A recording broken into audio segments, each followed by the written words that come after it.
I was born in the south of the United States, and then I grew up in a in North Carolina, also in the South, in a relatively rural setting. My parents, on the other hand, were more Europeans than Southerners, and my father was a first-generation immigrant from Russia. So, I mean, I really wasn't a typical American child, though it was very intriguing, and I grew up in an environment which was very not at all like my parents, because my parents were very wonderful, very warm, and somewhat and quite professional. But I grew up in rural South of the United States, which was very unpleasant, and so I always felt as if I never belonged there. So I mean, and I think it gave me gave me a sense that well, there's certainly other worlds that I could live in and explore, and that was the main.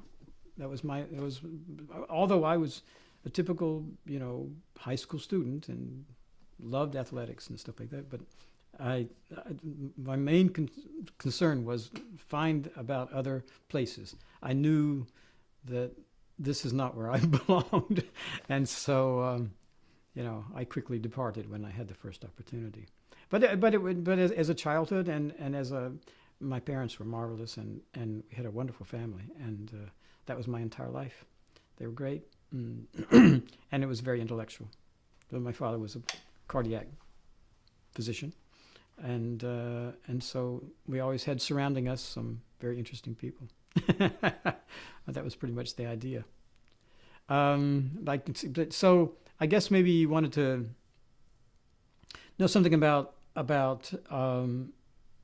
how I coped with this situation, and that's a very good question, because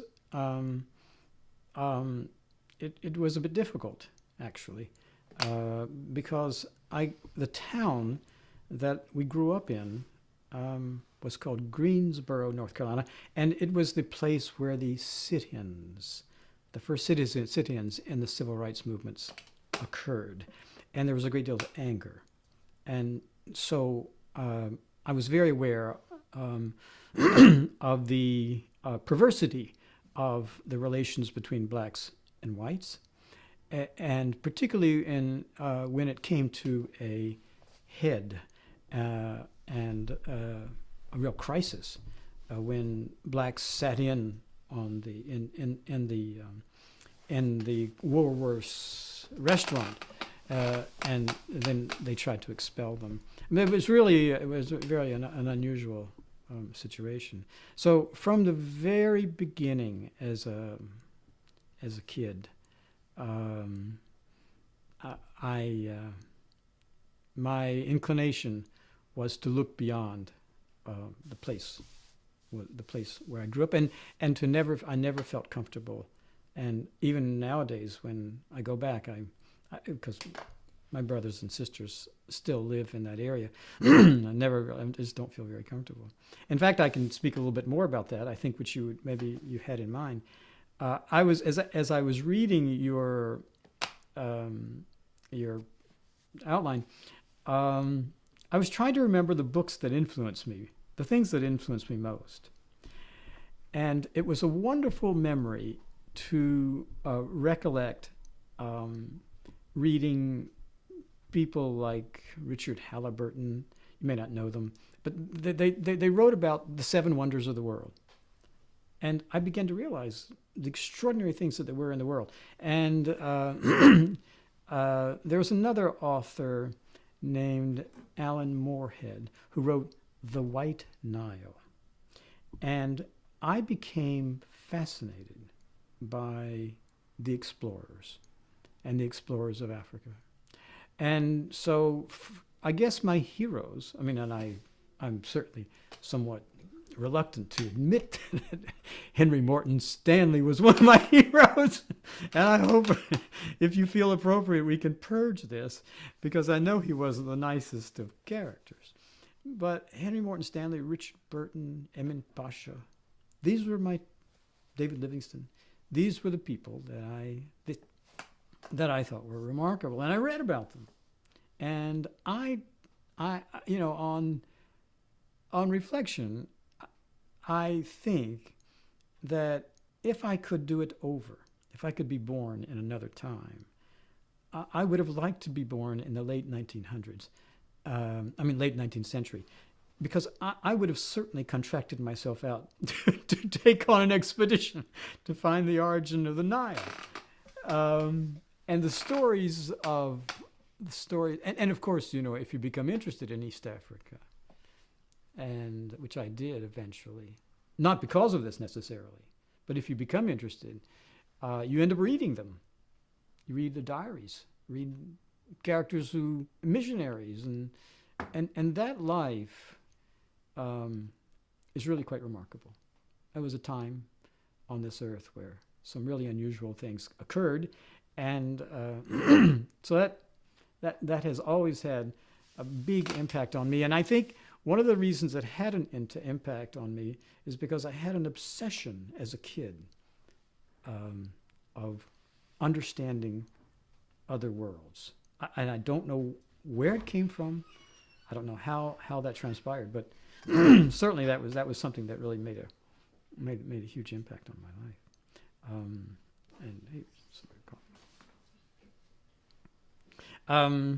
And certainly that early interest in knowing more worlds that I knew existed, but I was not familiar with.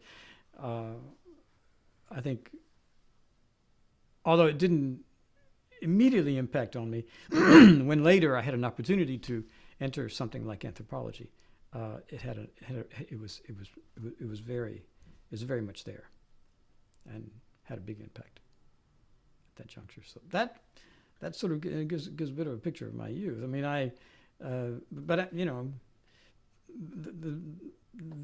the reality is that growing up there, in part to immigrant parents, certainly my father, was in a very unusual place for me, certainly had an impact.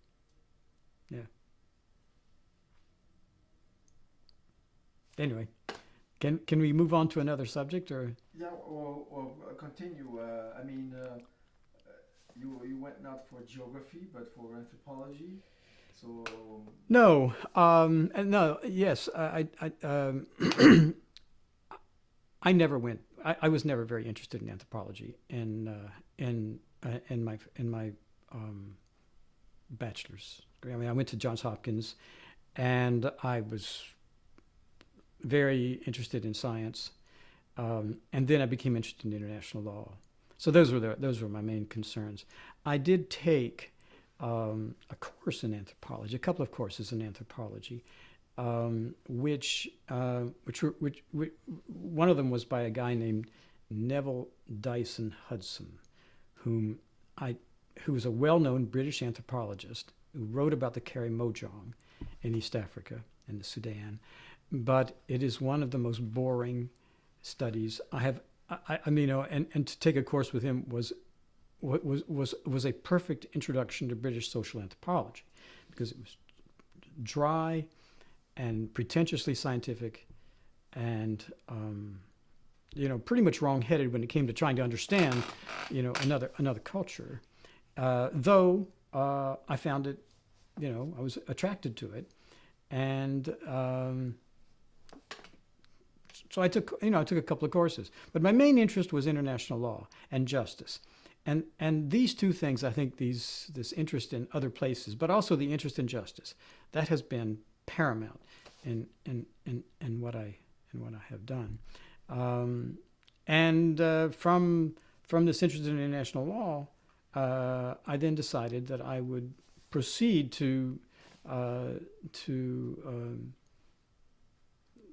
study issues that, or would get close to issues that would take me on to into other countries and deal with other countries and deal with problems in other countries. And in particular, I was very interested in Africa, and I was most interested in Southern Africa and in the problems of apartheid and in the racial policies of what was then Southern Rhodesia and Ian Smith.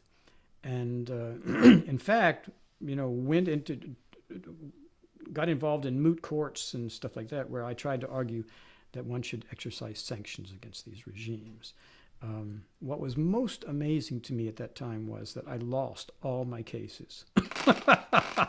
Because no American jurisprudence in those times would ever listen to the possibility of intervening into independent states and exercising sanctions against them. Of course, eventually it happened, but it was impossible. So I learned a couple of very important lessons during that time. One, that justice was going to be difficult. And two, that Africa was going to be a tough place. One other important thing happened during that time, and that was that I was able to realize my kind of a dream, or my aspiration to travel to Africa. I'd always wanted to do that. I mean, ever since I was like 12, as you know, in pursuit of Henry Morton Stanley. And I had an unusual opportunity occurred, which allowed me to go to Zambia. And it was a newly independent state at the time, in 1963, and to work for the Zambia Arts Trust, organizing tribal dancers. And I did that with one of the descendants of the Alfred Byte's fortune. Alfred Byte was the partner of Cecil Rhodes, who was hell-bent on giving his money back to the Africans, the money that they had so inappropriately extracted from the Africans with the diamonds. And so it was a very unusual experience. And we raised quite a bit of money and did a lot of very, very good things. And I stayed in Africa for about 4 or 5 months, but as an undergraduate. And was a very life-changing experience.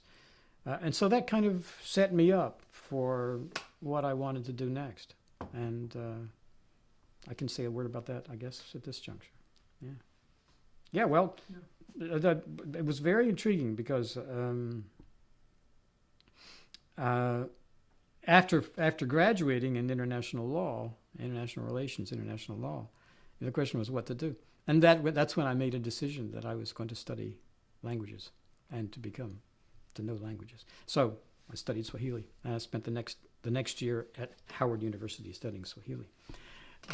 Unbeknownst to me, on a scholarship that was provided by the Defense Department. And when I found out about that, it was during the Vietnam War, I was quite offended, and I decided, well, this is not a very good idea. I don't want to be beholden to the CIA, and you were beholden as long as you took their very handsome scholarship. But I did learn Swahili, and the question is, what then to do? And that's when a major change occurred. And the change occurred almost by accident. One of my professors was writing a book about the infamous Félix Éboué. Félix Éboué was the first black governor of Martinique, and Guadeloupe and Martinique. you may have heard about him. And it was an extraordinary character. So I said, look, I'm not going to finish the program here in Howard in African Studies and Swahili. I'm going to study Swahili, but I'm not going to finish the program. So I'd like to go to Paris, because something else had transpired at that time. I began to read and be interested in structuralism, the structuralisme, and as a philosophy. And I began to realize, began to be having exposure to Claude Lévi-Strauss and Michel Foucault. Well, this is very good. So, if I could just maybe make a foray into this world, and because it was a new world for me, and I always loved new worlds, and so the opportunity was to go to Paris and work on this biography of Félix Éboué in the Bibliothèque Nationale, which I did and got paid for. And I was able to, by grande chance, get into the seminar of Lévi-Strauss. It was at the Collège de France, and it really wasn't going to give me a master's degree, but I could also at the same time, I did, in fact, go to see Georges Ballandier. And I asked Georges Ballandier if I could sit into his seminar as well. And that's where I was able to get into a master's program or a certificat d'études with École pratique des hautes études, which you noted in your notes. So, I mean, this was the beginning of a year. Are we coming to the end here? This is the beginning of a year that really changed my life. I mean, it was absolutely remarkable. First of all, to study with Claude Lévi-Strauss in 1960s, when he was writing De Miel en Cendre, or when he was writing, Les Bonnes Manières de Table. I think it was Bonnes Manières de Table, the third of his the Cuy series. Man, it was just unbelievable. And to hear the immaculate professionalism of a great mind and a great writer. And that changed my life. Lévi-Strauss was phenomenal. But not only that, there were two other things that occurred that year. One of them was to sit in on the seminars occasionally of Michel Foucault and Roland Barthes. And I have to say, this would make anybody's life, this would change anybody's life, because they were so smart. And not only were they smart, but I'm sure you guys have read Michel Foucault. I mean, you know that the extraordinary thing about reading Michel Foucault is how clear and how clean and how poetic it is as an academic work. And so that was phenomenal to be able to do that. The second thing was to become close with Georges Ballandier. I adored him. He was a great guy and a great thinker and knew a lot about Africa. And unlike the structuralists, he was very concerned about the political aspects of social life, particularly social life in Africa. I mean, he's the one he said, look, if you're going to study Rwanda, don't study, the mythology of the Tutsi kingdom. Study the protest. Study the reason why it's fragile. Study the reasons why it's unstable. And so it was in the context of Georges Ballandier's seminar that a very strong and fundamental idea came to me, which is that I really need to look at and spend a lot of time thinking about inequalities. And I ended up writing my first book on that. But the third thing, which which made that year extraordinary, this was May 1968, and I became a 68ard. Because, Lévi-Strauss was extraordinary, and Georges Ballandier, and every week his seminars were brilliant. All of a sudden, I began to realize that it was very important to think deeply, not just about Africa with regard to Georges Ballandier, but also about France, and about the stability of contemporary nation states. And it was very clear that after the Fouché reforms at Nanterre, and after the student discontent began in March and April, that something very, very extraordinary was going to happen. And it did. It just was amazing. And I ended up on the barricades, throwing rocks at police, and really getting and being hit by lacrimogène, and really getting a sense of the vulnerability of general people when insouciant political powers and authorities take extreme measures. And I think, I refer to these three things because this the final one, the third one, is really to be hit by police is a life-changing experience, and I think everybody would agree. And I did get hit on the head a couple times. Tears were flowing from my eyes from tear gas, and I realized that the stupidity of the French Périfit and the French Minister of Education at the time. I remember, and de Gaulle. I realized that this was not a good situation, and that one should be as aware as possible of what the dynamics were. So that year, actually, this is a wonderful thing to be able to think about it out loud, because that year was extraordinary, because not only did I become interested in anthropology, particularly mainly through Lévi-Strauss and Georges Ballandier, I had a certain perspective, which carried on what I had learned in Johns Hopkins, which was, to be concerned with justice, with inequities, disenfranchisement, and what the consequences were for history and for politics. And then, of course, I had the best practical experience in that you could ever have. And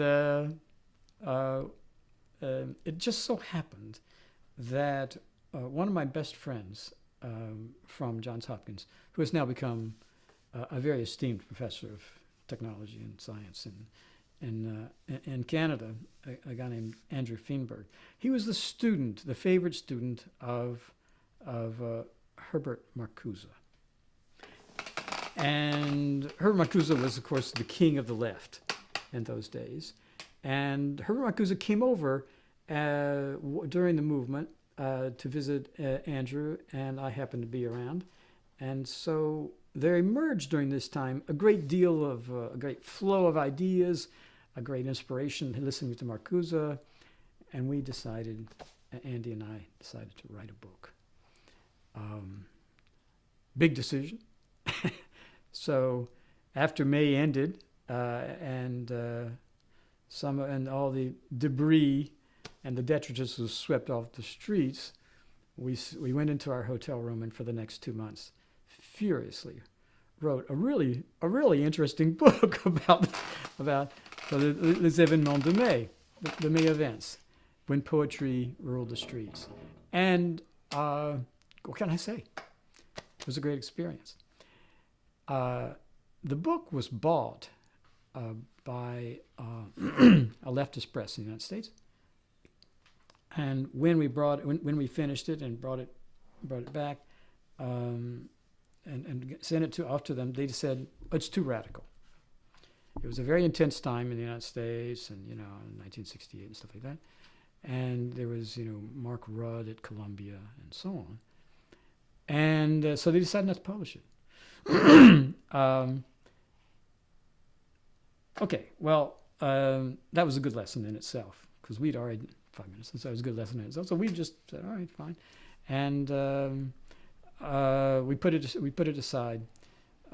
15 years later, the University of New York Press at Albany decided that they wanted the book, and at that time, it was no longer a current event story, action story with some good political commentary. It was history.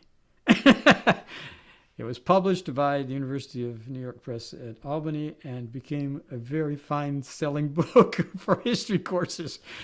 But I mean, I think that's a good place to stop, because that's a good first phase, the end of my year in Paris.